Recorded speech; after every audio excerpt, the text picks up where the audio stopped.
Okay, hello everyone. Here I want to provide a tutorial on how to get rid of the side icon in DuckDuckGo page on an Android device.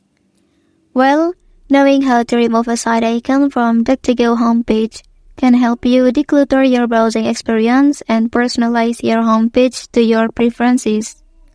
If you are no longer visit a particular website frequently, or if you simply want to tidy up your homepage, being able to remove side icons allows you to create a cleaner and more organized browsing environment.